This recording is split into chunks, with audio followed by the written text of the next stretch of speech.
Diseases in our gardens are as common as weeds in our garden. Most, if not all of you, have experienced at least some of these, in which we're going to discuss.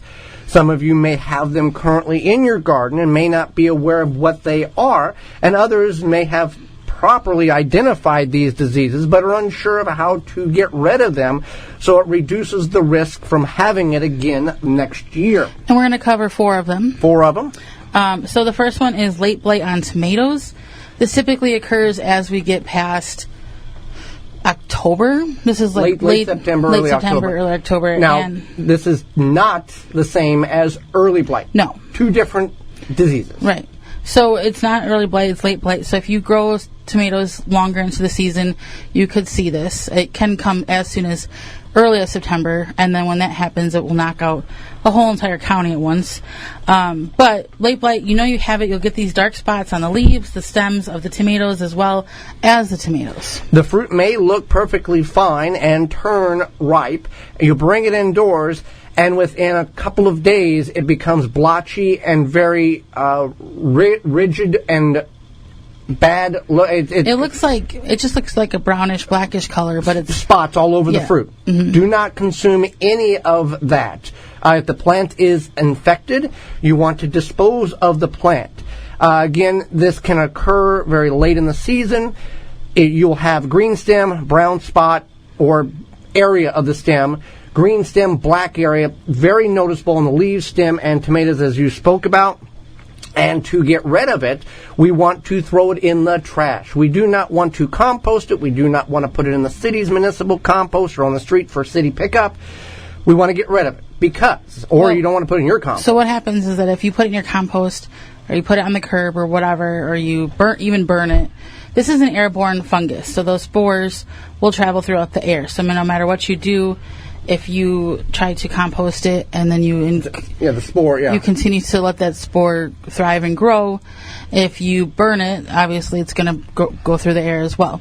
So that's why you want to just dispose of them, put them in the trash, put them into the landfill, whatever. You put them in your if you was to put them in your compost or put them in the city compost, these spores, if kept warm enough all winter long, will stay alive and be reintroduced into your garden and cause problems far earlier in the season than if you would just throw them away. Now, we want to clean up the infected area, the area where the tomatoes have the late blight on them. If you do not get every leaf or every tomato or stem, it is not detrimental, as in the upper portions of the Midwest, the winters are cold enough that kills those spores. But we just don't want to keep them warm in our compost pile. Right. Next problem is leaf rust on our beans. So it literally looks like rust. It looks like you have a rust substance. When you touch it with your finger, it's going to rub off onto your finger like rust would. This is also another airborne disease. This is what we have experienced to be more prevalent on pole beans, as pole beans will produce all the way up till frost, versus the bush beans that will only grow for 40 to 60 days to mature, produce for 2 to 3 weeks, and their life cycle is over. So we see this on the pole beans semi-regularly, sometimes each year late in the season as well, kind of similar to the time period that the late blight on the tomatoes occur as well. Now, how do we deal with this? It comes through the air, so there's not a whole lot of control in which we can do it. Before we get to how we fix the bean rust, revert back to the late blight on the tomatoes. Some people will say you can use a copper fungicide on it. There's no cure for late blight on tomatoes. Once you have it, the end is already written of the story of the tomato plant. All right, let's go back to I want to note that. I want to go back to that's why it's a late blight, which is, even if you get it, it's typically not the end of the world. If you got that in July, that would be different. But most people are tired of tomatoes, or they've lost that flavor in which we're familiar with in the garden. So back to the bean rust. Airborne comes in near the end of the season. We do not want to eat any plants that are infected or bean that are infected. If the plant's beginning to be infected, the plant do not consume anything on it. How do we deal with it? Same thing with the late blight. You just want to dispose of those plants, get rid of them, and then if you're growing your beans on a trellis or something, just wash it off with hot soapy water. Hot soapy water, and do not burn it either.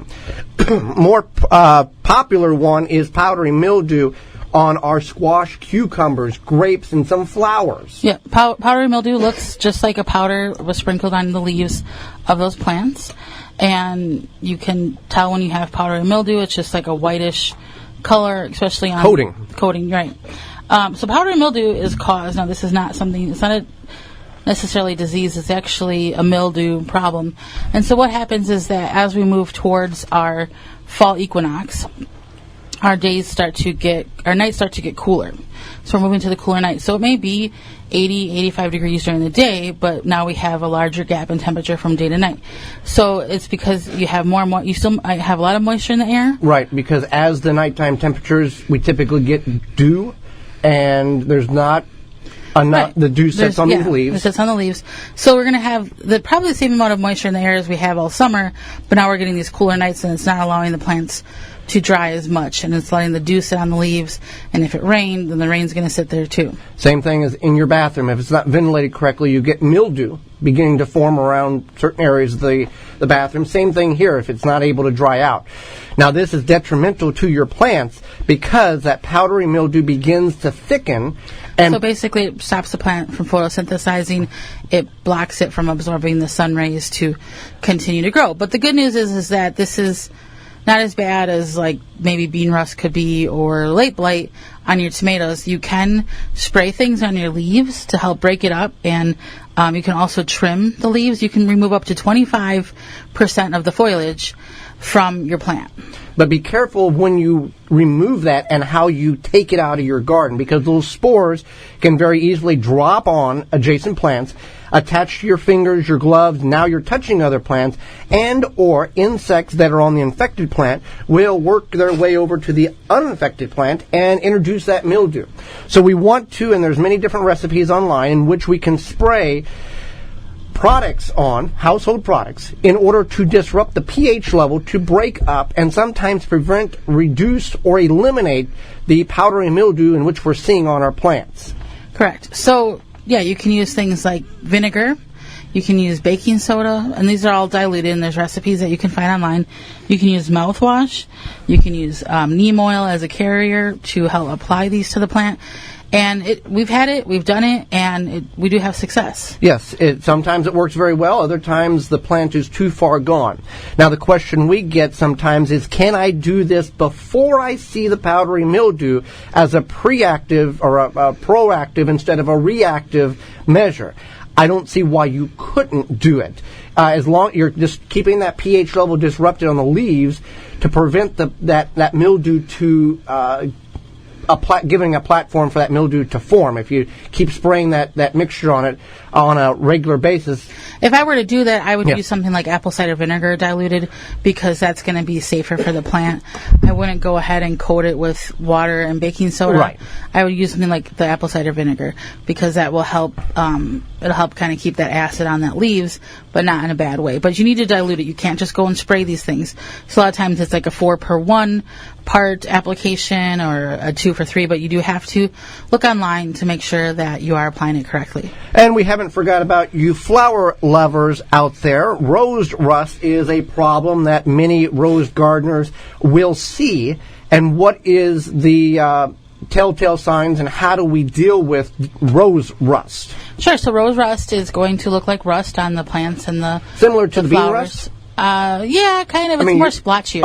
Okay. And you'll see it on the plant and the flowers. And so this is typically a problem that starts at the nursery. So if you went to the nursery, you bought a rose plant, and then maybe you bought it this year or whatever, you put it in, it's starting to grow, then you get this rose rust.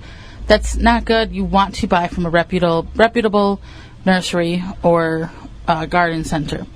How can we? Maybe you don't want to buy it from the side of the road from some fly-by-night guy. I don't know. But what you can do is you can trim back the bad areas. The good thing is that a lot of the plants will come back from the rose rust, but it is airborne. So again, you don't want to put that in your compost or anything like that. You just want to throw it away. So that's some of the things to deal with. Some of the diseases in which we can see at this point of the year, and what we can do in order to fix the problems. We've got the late blight on the tomatoes, which is not always a common thing. Bean rust, we do see. Powdery mildew, we are seeing now. And rose rust is a occurring issue with our roses in our thing. And with the rose rust, we want to remove the debris around the plants because that's going to help Right. You want to do some really thorough plant cleanup. So that's keep those in mind. If you haven't had them, be aware of what they are.